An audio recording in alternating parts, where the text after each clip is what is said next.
บัดนี้เป็นครั้งที่ 81 ตรงกับวันที่ 29 มกราคม 2569 ข้าพเจ้านางสาวรัชดาพรทุย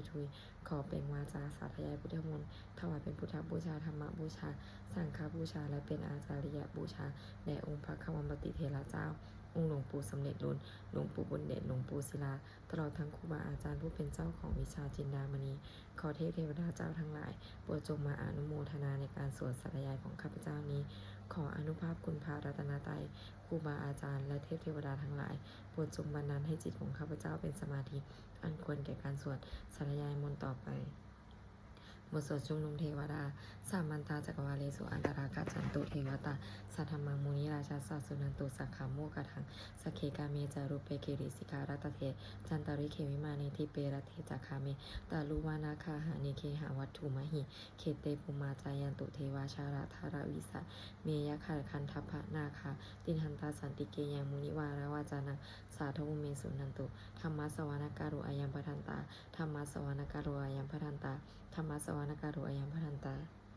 บทสวดนามาการาสิทธิคาถานะโมตัสสะภะคะวะโตอะระหะโตสัมมาสัมพุทธัสสะนะโมตัสสะภะคะวะโตอะระหะโตสัมมาสัมพุทธัสสะนะโมตัสสะภะคะวะโตอะระหะโตสัมมาสัมพุทธัสสะ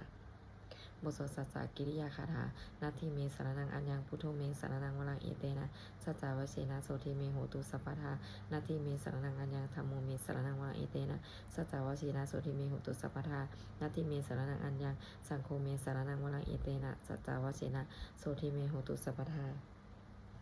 บทสวดมหาการุณิโกติอาธิกาคาถา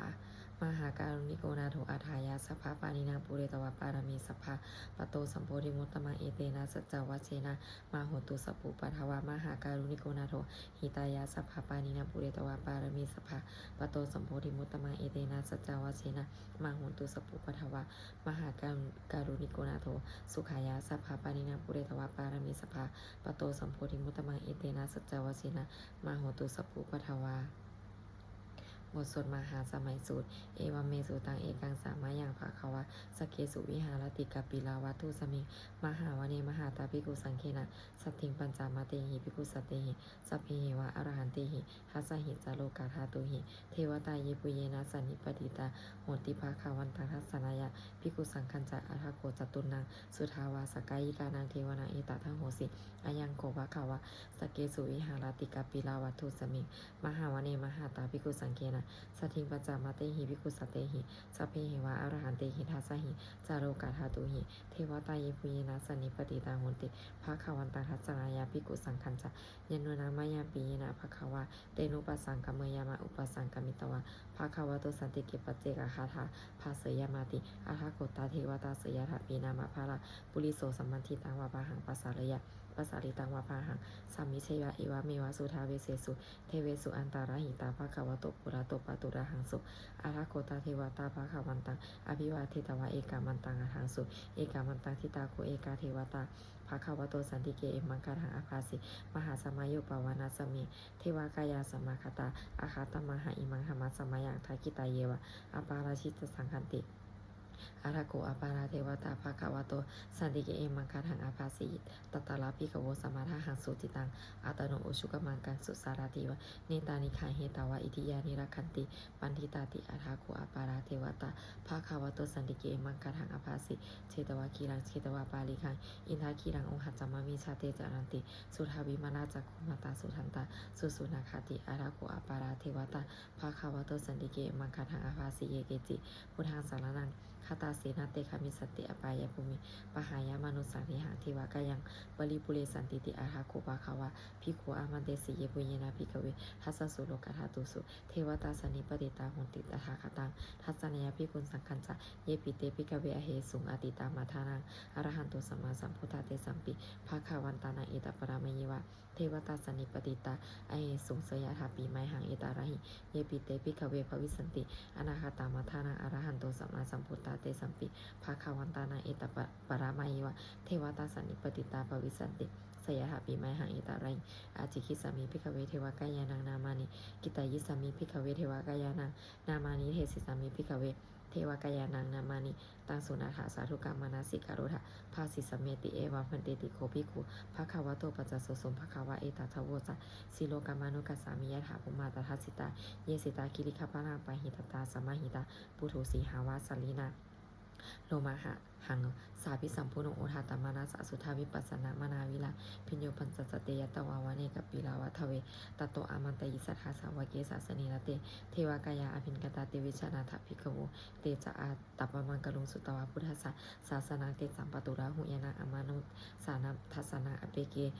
สัตตมาทาคุงอสหัสสังอาทาสัตตนีสัตตังเอเกสหัสสนังอมานุสานามาทัสุอเปเกนันตมาทาคุงทิสาสภาพุทธาอาหุตันจะสัมพังอภิญญายาววะคิตวานาจักกุมาตโตอามันตยิสัทธาสาวเกสาสเนรเตเทวากายาอภินกตาเตวิชนาถภิกขโวเยวหังกิตายิสามิคีราหิอนุปุปโสสตัสสหัสสาวายคาภมากับปิลาวัทวาอิทิมันโตชุติมันโตวนามันโตยัสสิโนมุทามนาภิกขโมภิกขุนังสามิติวนาชัสสหัสสาเหมาวตายะขานานาตวานิโนอิทิมันโตชุติมันโตวนามันโตยัสสิโนมุทามนาอภิกขโมภิกขุนังสามิติวนาสัตตากิลาติสหัสสายะขานานาตวานิโนอิทิมันโตชุติมันโตวนามันโตยัสสิโนมุทามนาอภิกขโมภิกขุนังสามิติวนาอิเจเตโสรัสสะหัสสายะขานานาตวานิโนอิทิมันโตชุติมันโตวนามันโตยัสสิโนมุทามนาอภิกขโมภิกขุนังสามิติวนาเวสามิตาปัญจสตายะขานานาตวานิโนอิทิมันโตชุติมันโตวนามันโตยัสสิโนมุทามนาอภิกขโมภิกขุนังสามิติวนากุมพิโรราชาไคโกเวปุรสานิเวสนาพิโยนาสตาสหัสสังยะขานังปยิรูปาสติกุมพิโรราชาไคหิโกโสปาคาสามิติวนาปุริมันจาที่สังราชาทัตตะระโตปัสสาสติกันทพนาอาธิปติมหาราชายะสสิโสปุตตปิตัสสะภะหะโวอินทานามาภาปรายติมันโตชุติมันโตวนามันโตยะสสิโนโมทัมมานาอภิกรมุภิกขุนังสามีติวนาทักขินันจาที่สังราชาวิโรณโหตปัสสาสติกุมภทานังอาธิปติมหาราชายะสสิโสปุตตปิตัสสะภะหะโวอินทานามาภาปรายอิทิมันโตชุติมันโตวนามันโตยะสสิโนโมทัมมานาอภิกรมุภิกขุนังสามีติวนาปัญชีมันจาที่สังราชาวิรุปักโขปัสสาสตินาคานาอธิปติมหาราชายะสสิโสปุตตปิตัสสะภะโวอินทานามาภาปรายทิมันโตชุติมันโตวนามันโตยะสสิโนโมทัมมนาอภิกรมุภิกขุนังสามิติวนาอุตตารัญจาที่สังราชากุเวโรตปัสสาสติยะคานาอธิปติมหาราชายะสสิโสปุตตปิตัสสะภะโวอินทานามาภาปรายทิมันโตชุติมันโตวนามันโตยะสสิโนโมทัมมนาอภิกรมุภิกขุนังสามิติวนาปุริมาที่สังทัตตะระโททักขิเนนะวิรุหังโกหะโกปชิมินะวิรุปโขกุเวโลอุตตรังทิสังจตารโรเตมหาราชาสามันตาจตุโรทิสาทัพทันละมานาอัถังสุวเนกปิลาวัทเวเตสังมายาวิโนทัสสะอาภูวันจานิคาสถามายากุเดนทุเวเดนภูวิภูจวิภูโตสหจันหาโนกัมมะเชโทจะกิโนคันโทนิคันโทจะปานาโทโอปะมัญโยจะเทวสุโตจะมาแต่ริจิตเสโนจะคันทัพโพนาโรราชาชโนสัพโพอาคูปัญจสิโคติวะติมพารุสุริยวัสสาเอเตเจเนจราชาโนคันธาภาสหาราชพิโมทามานาอภิกรมุภิกขุนังสามิติวนาอาถากูนาภาษานาคาเวสาราสหัตชกะกัมพาลสตละอากูปายาคาสหายติปิยามุนาทัตตารัฐาจะอากูนาคายะสสิโนเอลาวันโน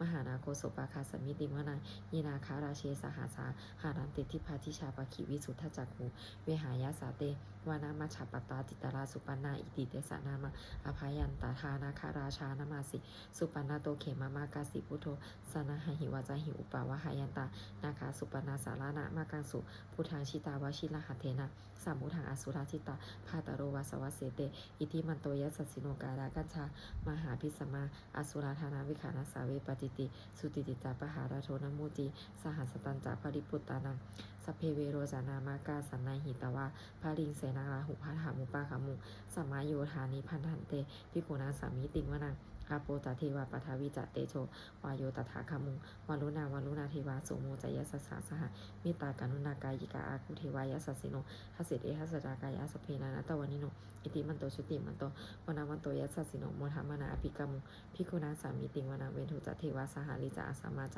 ทุเวยามาจทัสสุปนิสาเทวาจทามาคุปุรคิตานาคัตตานิ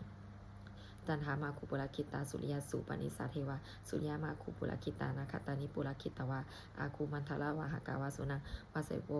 เสโทสักโกปาขาปุรินทโตทัสเสเดหะสัทธากายาสเพนานาตวานิโนอิทิมันโตชุติมันโตวานาวันโตยะสสิโนมุธรรมนาอภิกามุพิกุนังสัมมิติวนังอัฏฐาคุสหภูเทวาชาลามาคิสิกาลิวาอลิทกาจโรชาจะอุมาปุพานิภาสิโนวาลุนาสหธรรมาจะอตุตาจะอเนชกาสุเลยลุจิลาอา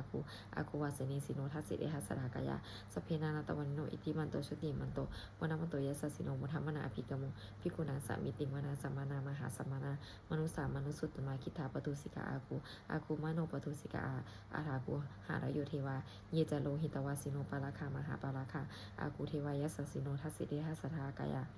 สเพนานาตวานิโนอิทิมันโตชุติมันโตวนามันโตยะสสิโนมุธรรมนาอภิกามุพิกุนังสัมมิติมนาสุกาการุมหาอารุณาอาคูเวคานาสาสหะโอทัตตะคยหาปมุขาอาคูเทวาวิจักขณาสถามตหาราคชามิสกาจยะสสิโนทานายังอาคาปชุนโนยุทิสาอภิวัสติทัสสิเดหะสัทธากายาสเพนานาตวานิโนอิทิมันโตชุติมันโตวนามันโตยะสสิโนมุธรรมนาอภิกามุพิกุนังสัมมิติวนังเขมิยาตุสิตายามากันหากาจยาสสิโนสัมพิตการามาเชธาโชตินามาจะอาสวานิมาลติโนอาคูอัฐาคูปารานิมิตาทัสสิเดหะสรากายาสเพนานาตวานิโนอิทิมันโตชติมันโตวนาวันโตยะสสิโนมุธรรมนาภิกามุภิกุณาสมิติงวนาสเทเตเทวานิกายาสเพนานาตวานิโนนามันวเยนะอาขันสุเยจันเยสัทิสาสหปวุทัชติมาคีลังโอคตินะมนาสวังทักขิโมคตารังนาคังจันทังวะอสิตาติตังสุภมาปารามาโตจัปุตตาอิทิมาโตสหัสนังกุมาโลติโสจะโสปาขาสามิติงวานังสหัสพามาโลกานังมหาพมาพิติทัตติอุปปโนชุติมอุปปโนชุติมันโตพิสมากายโยยสัสสิโสทัสเสธาอิสราอาคูปัจเจกวัสวัตติโนเตสัญจามัชโตอาคาหาลิโตปาริวาลิโตเตจะสัมเพอภินเกนเตสินเทเทเวสัพพมะเกมาลเสนาอภิกามิปนาสากานาหัสสัมมันติยังอิทาคานาพนาธาราเคนาพันหามัทุโวสัมมันตาปาริวาเลทามามุมุจิตาโกจิตังอิติตถามหาเสโนกันนาหาเสนังอเปสยิปานินาตารามหัจจะสารังกตวานาเพลวังตถา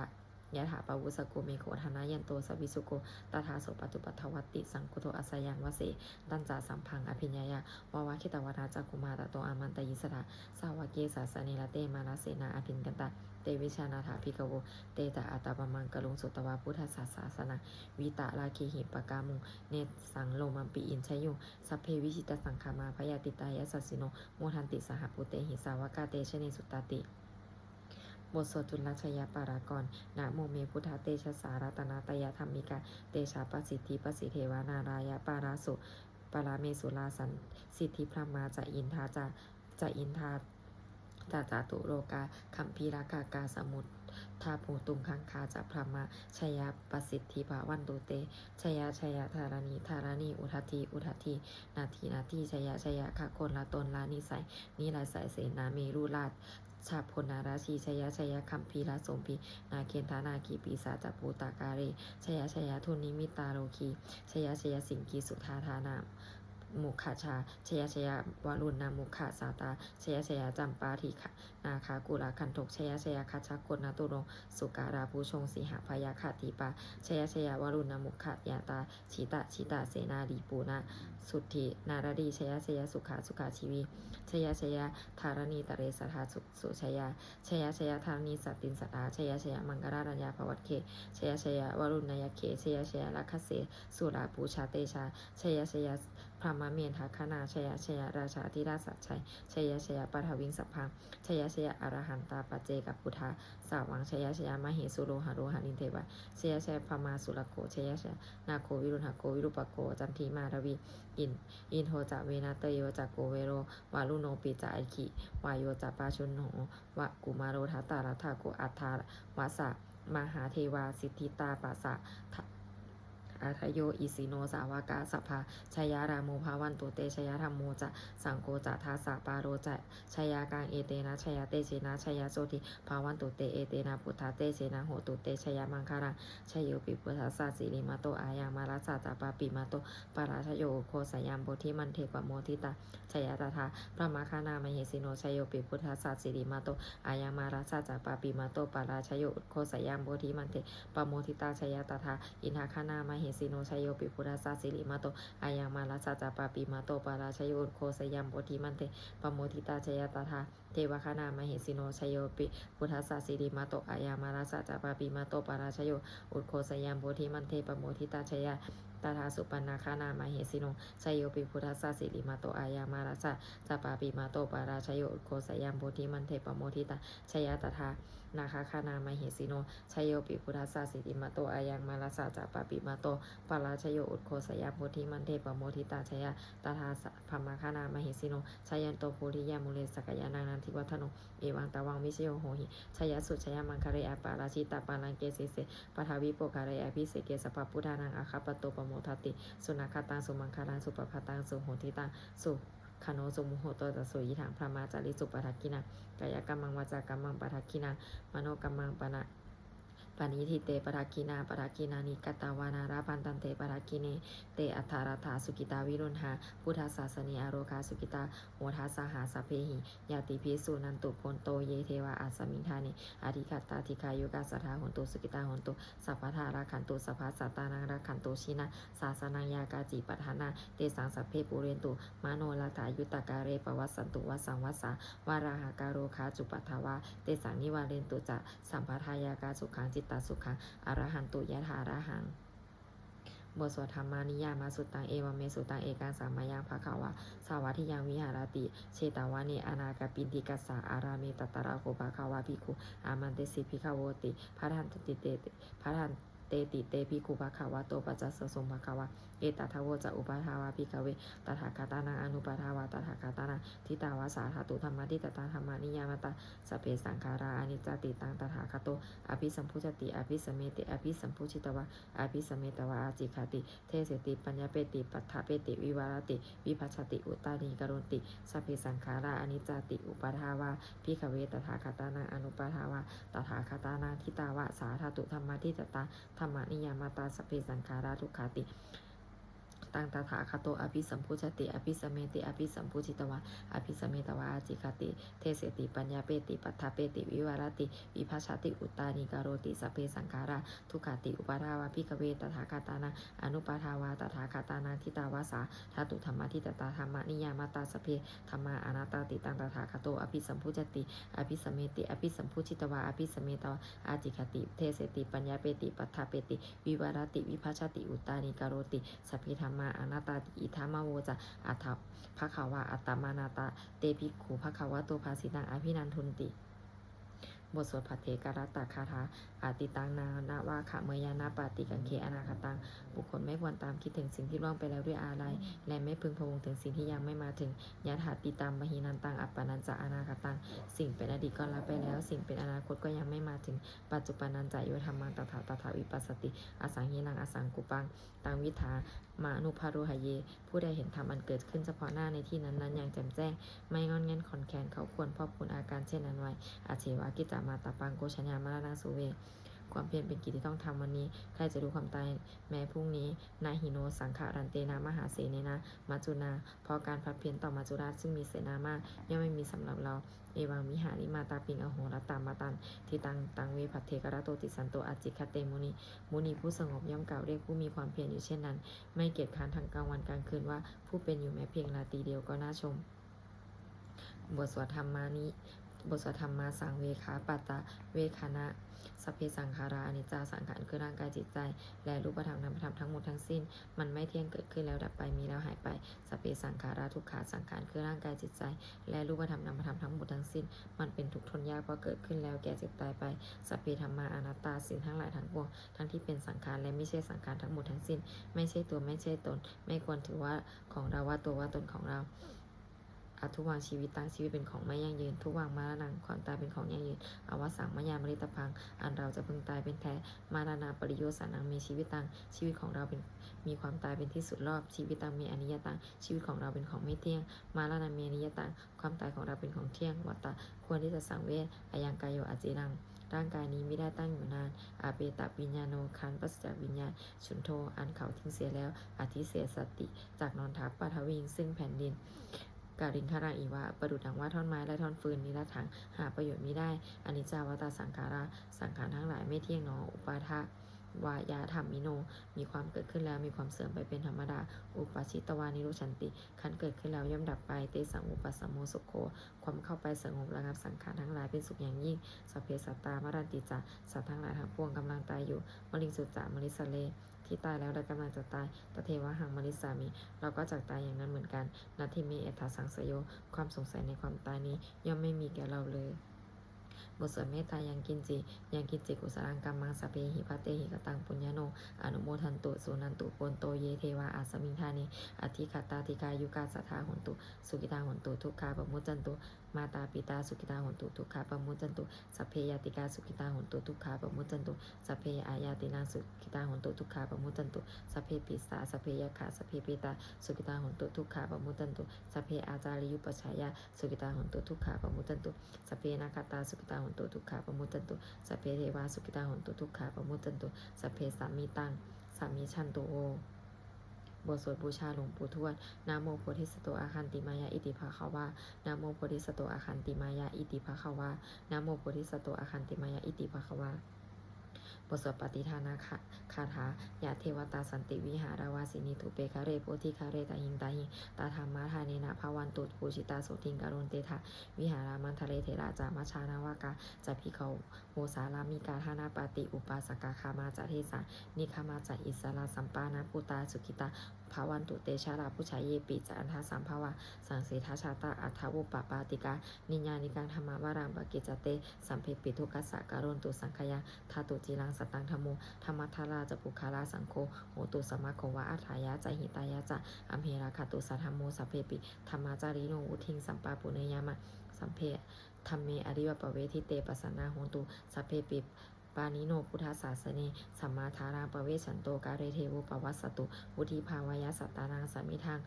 เนตุเมทานิงมาตาปิตาจะอัตตราชังนิจังรักขันติปุตตะกังเอวังธรรมีนาราชโนปะชังรักขันตุสัพพทาบทสวดเทวตาโอโยชนะคาถาทุกขปัตตาจนิพทุกขปัตตาจนิทุกขาพยาปัตตาจนิพยาโสกปัตตาจนิโสกาโหนตุสัพเพปิปานิโนเอตตาวตาจามหีสัมปตังปุญญาสัมปทานสัพเพเทวานุโมทันตุสัมภัสสัมปติสิทธิยาทานังทันตุสัทธายาสีลังละขันตุสัพพทาภาวานาพีละนาพิรตาโหนตุขฉันตุเทวตาคตาบทสวดสุมังคาราคาถาโหตุสัพพังสุมังคาราราคันตุสัพพะเทวตาสัพพะพุทธานุภาเวนะโสติโหตุนิรันตารังโหตุสัพพังสุมังคาราราคันตุสัพพะเทวตาสัพพะธรรมานุภาเวนะโสติโหตุนิรันตารังโหตุสัพพังสุมังคาราราคันตุสัพพะเทวตาสัพพะสังฆานุภาเวนะโสติโหตุนิรันตารังสัพเพพุทธาภราปัตตาปัจเจการัญจยังพรังอรหันตานังจัตเตชินะระขังพรมิสัพพโสสัพเพพุทธาภราปัตตาปัจเจการัญจยังพรังอรหันตานังจัตเตชินะระขังพรมิสัพพโสสัพเพพุทธาภราปัตตาปัจเจการัญจยังพรังอรหันตานังจัตเตชินะระขังพรมิสัพพโส